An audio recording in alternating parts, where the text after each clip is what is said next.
مسلمان کہلانے والے دوڑتے تھے، دوسرے کو دعوت دیتے تھے کہ بھئی اس کے پاس جاؤ، یہ کرے گا دم اور وہ ٹھیک ہو جائے گا۔ مادی فائدہ وہاں سے ہوا، قطعی طور پر پتا ہے، یقینی طور پر پتا ہے کہ یہ بندہ جادوگر ہے، یہ کالا علم رکھنے والا ہے، لیکن پھر بھی اس کے پاس جائیں گے۔ اللہ چاہے گا تو لگے گی، اگر اللہ نہ چاہے گا تو نہیں لگے گی۔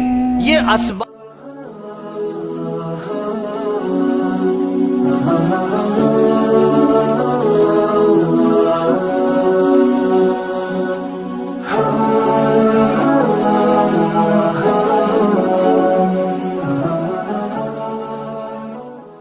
وہمیات کا سب سے بڑا نقصان یہ ہوتا ہے کہ انسان حق بات کو سمجھنے میں رکاوٹ پیدا ہوتی ہے، کیونکہ اس کے ہاں نفع نقصان کا تعلق مادی فائدے کے ساتھ ہوتا ہے۔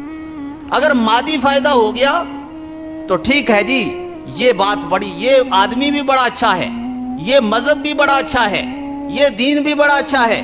اور اگر مادی نقصان ہو گیا، دنیاوی نقصان ہو گیا، تو کہتے تھے یہ تو بڑا جو ہے وہ، یہ تو دین ہی صحیح نہیں ہے، یہ تو بندہ ہی صحیح نہیں۔ یہ منافقین کی علامت قرآن نے بیان فرمائی، وَمِنَ النَّاسِ مَن يَعْبُدُ اللَّهَ عَلَى حَرْفٍ، کہ کچھ لوگ کنارے پر عبادت کرتے ہیں اللہ کی، کہتے ہیں نفع ہو گیا تو ٹھیک ہے، یہ دین بڑا اچھا ہے، اور اگر اللہ کی طرف سے نقصان ہو گیا کہتے ہو یہ تو دین ہی ٹھیک نہیں ہے، اور وہاں سے انقلب علی وجہہ، منہ پھیر کر جو ہے وہ دوڑ پڑتے، اور خسرت دنیا والآخرہ، فرمایا یہ تو دنیا آخرت میں ذلیل ہو گئے، ان کا گھاٹا اور نقصان ہی ہو گئے۔ اسی وجہ سے آپ دیکھو یہ وہمیات اور اللہ کی ذات پر توحید کی پختگی نہ ہونے کی وجہ سے ہے۔ کسی کا کوئی نقصان ہے، کوئی اس کو پریشانی ہے، وہ آج ہمارے ہاں بھی رواج ہے، وہ دوڑتا ہے فوراً جی تعویذ کروا لو کسی سے۔ اب اس کو بتلایا بھی جائے کہ یہ بندہ تو جادوگر ہے، یہ بندہ جادوگر ہے، یہ کالا علم رکھنے والا ہے اور جادوگر ہے، اور جادو کرانا حرام ہے شریعت کے اندر، قطعی طور پر حرام ہے، قرآن کے اندر موجود ہے۔ لیکن آپ بیسیوں لوگوں کو دیکھیں گے، اس کے باوجود بھی وہ کہتے نہیں انہیں جو ہے پہلے اس سے کسی نے کروایا تھا، وہ اس کا کام ہو گیا، اب ہم نے اسی کے پاس ہی جانا ہے۔ کیوں؟ عقیدہ توحیدی کمزور ہے، اتنی کمزوری ہے کہ مادی فائدہ دیکھتے ہیں، مادی فائدہ وہاں سے ہوا، قطعی طور پر پتا ہے، یقینی طور پر اس کا کام ہو گیا، اب ہم نے اسی کے پاس ہی جانا ہے۔ کیوں؟ عقیدہ توحیدی کمزور ہے، اتنی کمزوری ہے کہ مادی فائدہ دیکھتے ہیں، مادی فائدہ وہاں سے ہوا، قطعی طور پر پتا ہے، یقینی طور پر پتا ہے کہ یہ بندہ جادوگر ہے، یہ کالا علم رکھنے والا ہے، لیکن پھر بھی اس کے پاس جائیں گے۔ کیوں؟ مادی نفع ہے، بس۔ یہی وہمیات کا سب سے بڑا نقصان ہوتا ہے کہ انسان حق بات کو سمجھ ہی نہیں سکتا، وہ کہتا ہے جی اس سے تو اس نے تو کام کر دیا، یہ تو ٹھیک ہے۔ پچھلے کچھ عرصہ پہلے ایک عیسائی تھا، عیسائی، وہ کوئی دم وغیرہ کرتا تھا، لوگ ٹھیک ہو جاتے تھے، بڑے بڑے لوگ مسلمان کہلانے والے دوڑتے تھے، دوسرے کو دعوت دیتے تھے کہ بھئی اس کے پاس جاؤ، یہ کرے گا دم اور وہ ٹھیک ہو جائے گا۔ اب اس کا کیا نقصان ہوا؟ تمہارا اپنا عقیدہ ہی کمزور ہو گیا، تمہارا اپنا عقیدہ ہی کمزور ہو گیا۔ اب وہ بندہ ایک دم کر رہا ہے اور ساتھ کہہ رہا ہے کہ عیسیٰ علیہ السلام اللہ کے بیٹے بھی ہیں، تو تم نے تو اپنا بنیادی عقیدے پر ہی وہ کلہاڑا چلا دیا۔ قرآن تو صاف کہتا ہے اللہ کی کوئی اولاد نہیں ہے، اور تم نے اسی آدمی کو بزرگ سمجھ کے جو تمہارے عقیدے کے بالکل خلاف ہے، تم اسی کی طرف جو ہے وہ دوڑتے۔ اسی لیے آپ صلی اللہ علیہ وسلم نے سفر کے اندر، ان مہینے سفر میں یہ سب چیزیں، ان وہمیات کو ختم کیا۔ فرمایا کسی جانور کا دیوار پر آ کر بیٹھ گیا، اور دیوار پر آ کر بیٹھ کر اس نے آواز نکالی، تو اس کے جانور سے کسی کے مہمان آنے کا، جانے کا، نفع نقصان کا کوئی تعلق نہیں ہے، یہ سوائے وہمیات کے اور کچھ بھی نہیں۔ اور آپ صلی اللہ علیہ وسلم نے ارشاد فرمایا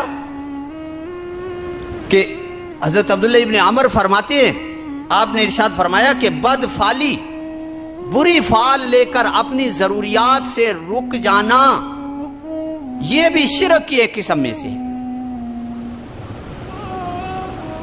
تو پھر لوگوں نے عرض کیا کہ یا رسول اللہ اگر ایسا کوئی آدمی کسی کو خیالات آئیں، خیالات تو پھر شیطان ڈالنا شروع کر دیتا ہے، خیالات آئے تو وہ کیا کرے؟ فرمایا وہ یہ پڑھے کہ اللہم لا خیر الا خیرک، کہ یا اللہ خیر تیری طرف سے ہی آ سکتی ہے، اور ولا طیر الا طیرک، اور تکلیف اور نقصان تیری طرف سے ہی آ سکتا ہے، اور ولا الہ غیرک، تیرے علاوہ کوئی معبود نہیں ہے۔ یہ کلمات پڑھے، اور ایک روایت میں ہے حول ولا قوت الا باللہ، یہ کلمات جو ہے وہ کثرت سے پڑھے۔ اس لیے بڑی زبردست طاقت اور قوت یہ کلمات رکھتے ہیں۔ حضرت عمر رضی اللہ تعالیٰ عنہ اپنے گورنروں کو یہ لکھتے تھے کہ وَاسْتَنْصِرُوا، اللہ سے مدد مانگا کرو جنگ کے اندر بھی، اور فرمایا کثرت سے حول ولا قوت الا باللہ یہ پڑھا کرو، اللہ رب العزت تمہیں جو ہے وہ فتح اور نصرت سے جو ہے وہ ہم فتح اور نصرت عطا فرمائے۔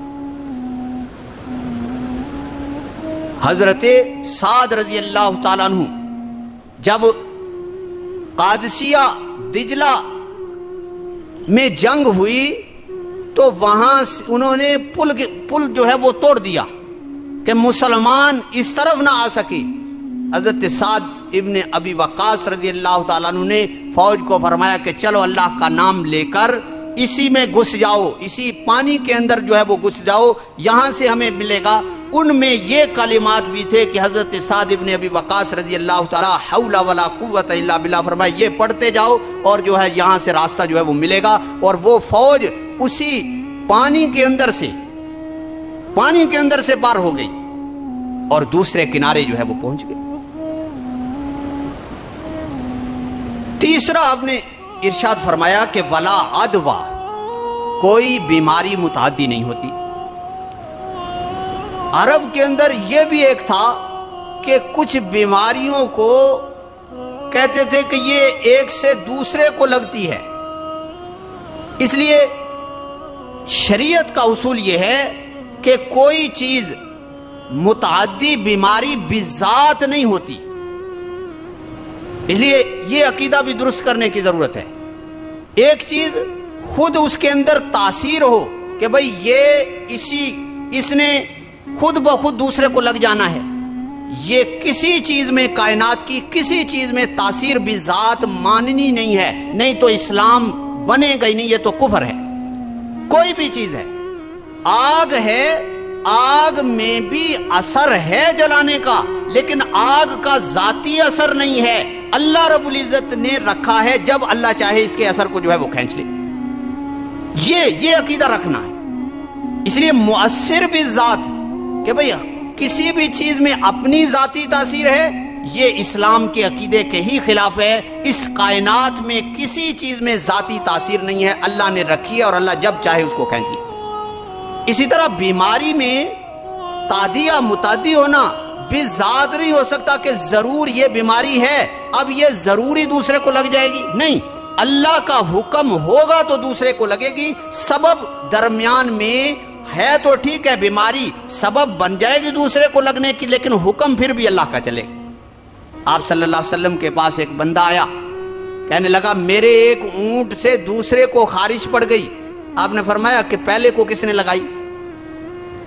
پہلے کو کس نے لگائی؟ پہلے کو جہاں سے لگی دوسرے کو بھی وہاں سے لگی، پہلے کو بھی اللہ کے حکم سے لگی تھی، اب دوسرے کو اس کے ذریعے سے جو لگی ہے وہ بھی اللہ کے حکم سے لگی ہے، اللہ کے حکم کے بغیر نہیں لگی۔ سبب عقیدہ درست کر کے سبب کے درجے میں اگر انسان دوسرے سے پرہیز بھی کر لے تو اس میں بھی کوئی مسئلہ نہیں ہے، لیکن عقیدہ درست رکھنا ہے کہ بھئی اللہ چاہے گا تو لگے گی، اگر اللہ نہ چاہے گا تو نہیں لگے گی۔ یہ اسباب کے درجے میں ہے۔